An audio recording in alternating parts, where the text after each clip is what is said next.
Nah, gue akan ngajarin lu semua sesuatu yang sedikit berbeda. Gimana caranya gue pribadi tuh analisa bisnis, baik yang mau gue bikin atau yang mau gue investasikan. Jadi di sini lu akan gue ajarin gimana caranya nganalisa bisnis dari nol sampai lu beneran paham. Dan menurut gue video ini akan berharga ya untuk kalian mau seorang investor bisnis ya, mau kalian adalah seorang pengusaha, mau lu level 0, mau lu level karyawan udah 100 pun, gue yakin lu mau karyawan 1000. Ada hal yang lu bisa petik dari video ini dan ada hal yang lu bisa pelajari dari video ini. Kali ini video gue akan bikin lebih detail dan lebih teknis dari video-video yang lain karena gue pengen transfer ilmu gue ya ke kalian semua. Bagaimana caranya flow pemikiran gue dalam gue melihat bisnis. Ini soalnya ada yang tanya di requestan kemarin. Ini semuanya akan sistematis ya, dan ini adalah cara berpikir gue selama 10 tahun terakhir di dunia bisnis. Di video ini nanti akan banyak istilah-istilah yang finansial ya. Jadi kalau kalian nggak ngerti gue ngomongin apa, jangan males ya.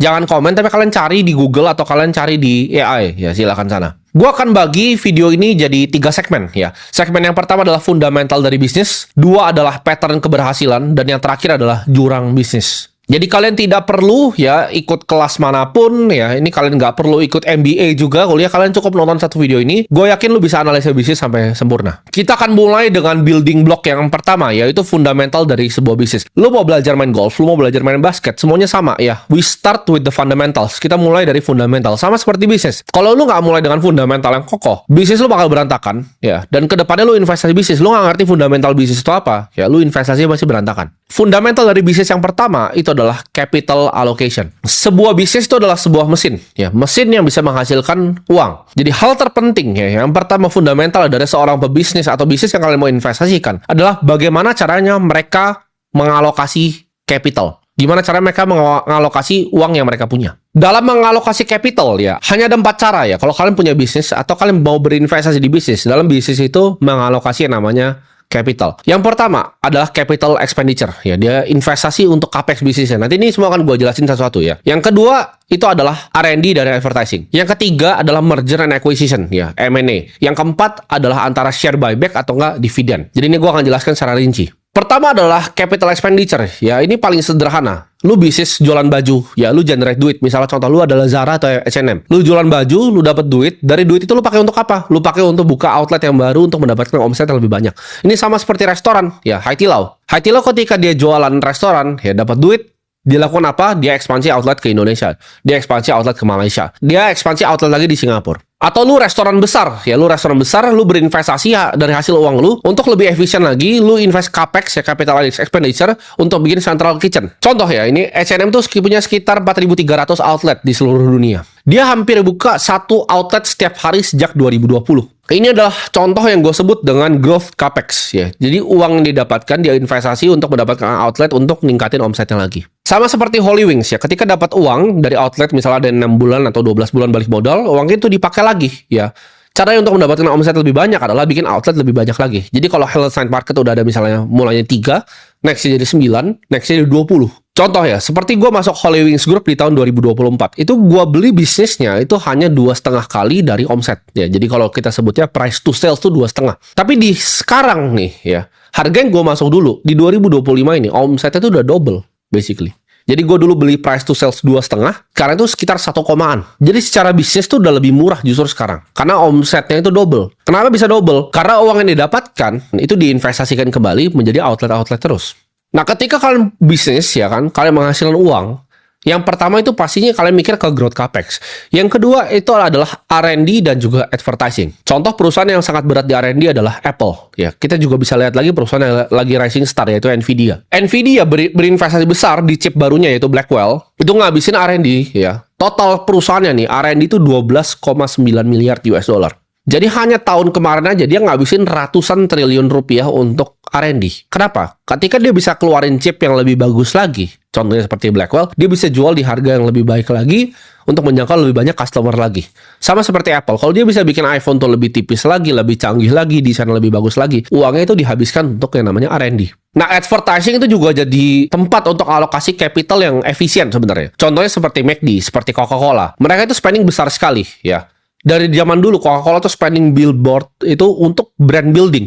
Ini mungkin banyak pebisnis level bawah yang nggak paham seberapa kuat dari sebuah brand. Brand itu memiliki net tangible value yang justru paling tinggi. Kalau lu lihat pebisnis yang level ecek-ecek, itu mereka selalu fokusnya misalnya programmatic ads ya, contoh iklan yang misalnya ada di Facebook, iklan Instagram, iklan-iklan yang tadi di YouTube. Itu mereka lakukan itu untuk mendapatkan result instan. Jadi mereka misalnya bayar Facebook 1 juta, mereka ekspektasi dapat customer 2 juta bayar mereka. Mereka untung 1 juta. Itu bukan yang dimainkan sama brand yang besar sekali ya. Brand yang besar sekali itu fokus untuk brand building. Jadi uangnya dipakai untuk build brandnya. Karena kalau orang sudah suka sama Coca-Cola, orang akan mau minumnya Coca-Cola terus. Walaupun harganya agak sedikit naik, misalnya contoh dari Pepsi, tapi orang akan pilih Coca-Cola. Karena mereka ingat kalau mereka bahagia itu Coca-Cola, ya warnanya merah dan mereka suka. Makanya kalau kita lihat, ya bahkan exchange crypto yang besar, itu mereka banyak sponsor misalnya di F1. Contoh misalnya exchange crypto juga ganti kan, Stable Center diganti, ya. Jadi Crypto.com Arena, hal-hal seperti itu adalah brand building. Contoh juga, ya perusahaan yang gue invest sendiri yaitu Holy Wings, mereka juga invest heavily di advertising. Makanya kalian pasti tahu, ya kalau Holy Wings itu bisnisnya apa, kalian pasti paham. Kalian pasti pernah lihat outlet-outletnya, ya, dan kalian pernah lihat di sosial media. Oh viral gitu kan, Little Tiger. Klub di bawah umur 30 tahun. Itu semua adalah advertising. Jadi akhirnya kalau kalian mau cari entertainment, ya di malam hari, kalian nggak ke kiri ke kanan. Kalian tahu, oke, gue mau ke tempatnya Holy Wings. Kalau untuk yang marketnya mungkin lebih menengah ke bawah, kalian masuk ke Hell's Market. Kalau marketnya A+, kalian ke H Club di HCBD. Kalau misalnya kita lihat tadi, growth capex ya yang pertama. Kalau kita berinvestasi untuk capex seperti pembukaan outlet itu, top line-nya jelas ya. Jadi revenue-nya itu jelas. Sedangkan kalau kadang R&D dan advertising ini, kadang nggak kelihatan di depan mata. Kadang advertising bisa dibuang 10 tahun tanpa kelihatan hasilnya. Atau contoh misalnya R&D ya. Ini R&D ada contohnya sendiri nih di sebelah gua ya. Ini pasti nggak kelihatan, tapi ini ada air purifier di sini gua punya. Merek itu adalah Dyson. Jadi kalau kalian tahu Dyson itu apa? James Dyson itu prototipe bikin 5.200 prototipe yang gagal. Sebelum dia berhasil bikin Dyson yang pertama yang sukses. Jadi R&D-nya itu puluhan tahun. Nggak menghasilkan apa-apa. Selama 15 tahun dia coba, itu nggak ngasilin apa-apa ya. Makanya sekarang semua cewek ya mimpinya itu adalah punya hair dryer yang Dyson. Air purifier juga kalau lihat di kantor-kantor yang bagus itu adalah Dyson semua. Dan uniknya berbeda dengan growth capex ya. Kalau misalnya kita lihat R&D dan advertising ini adalah suatu cost yang gampang sekali dipotong ketika perusahaan itu mengalami kesulitan finansial. Kalian lihat divisi apa sih yang pertama untuk di scale down? Yang pasti adalah divisi advertising dan marketing pasti. Karena itu variable cost ya. Itu paling gampang dipotong ketika bisnisnya ini mengalami misalnya krisis gitu. Krisis keuangan, paling gampang ya udah potong aja advertising, jeder. Secara fundamental tidak akan terlalu berubah bisnisnya. Nah, capital allocation yang ketiga, ya kan kita udah bahas tadi growth capex, kita bisa pakai investasi untuk balik ke bisnis yang antara bikin central kitchen, kita bisa bikin outlet lebih baru. Yang kedua tadi kita udah bahas juga ya bisa R&D, bisa seperti Dyson ini, bisa seperti Nvidia, bisa seperti Coca-Cola di advertising. Yang ketiga adalah merger and acquisition. Atau biasa disebutnya kalau orang-orang consulting itu bilangnya M&A. Nah, ini adalah suatu capital allocation yang gue pribadi itu kurang suka. Ya. Jadi gue kalau lihat perusahaan yang suka M&A, ini gue biasanya hindarin. Karena M&A itu kebanyakan jadi capital distractor. Ngancurin capitalnya dan ngancurin shareholder value. Contoh yang berhasil tuh Disney akuisisi Pixar di 2006. Ya, jadi M&A itu apa? Ketika ini ada perusahaan besar, ya, ini ada perusahaan besar lagi, mereka bisa merger. Atau ada perusahaan besar, lihat perusahaan yang kecil yang bisa jadi saingannya, atau yang bisa sinergi dalam bisnisnya, dia caplok untuk diakuisisi. Tapi dari sekian banyak yang berhasil ini sebenarnya dalam sejarah dunia ya, kebanyakan yang gagal melakukan M&A ini. Nggak banyak yang berhasil ya. Bisnis yang besar, yang bisa retain shareholder value itu nggak banyak yang melakukan M&A secara konsisten dan berhasil terus. Contoh, banyak yang biasanya banyak gagalnya dulu baru justru berhasil. Microsoft tuh tahun 2013 dia akuisisi Nokia dan itu ya kita tahu lah gagal total.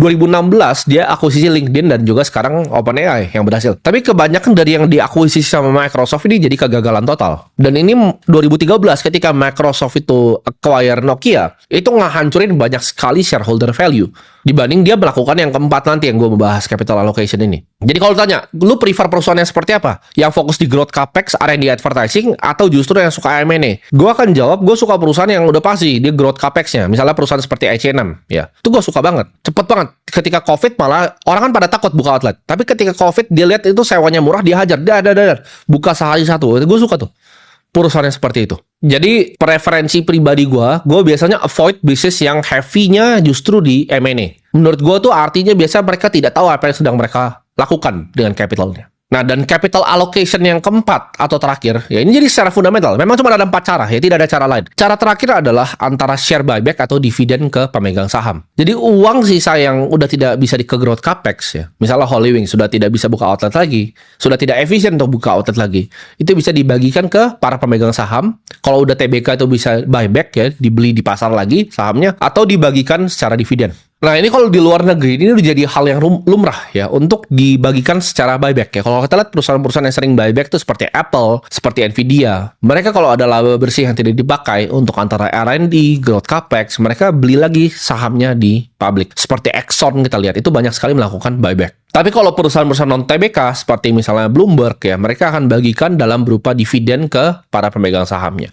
Jadi sedikit rekap ya, fundamental yang pertama, ya ini baru fundamental yang pertama, ya, yaitu capital allocation. Nah, capital allocation ini bisa dilakukan dengan 4 cara. Growth capex, R&D dan advertising, ya, M&A, dividend and buyback.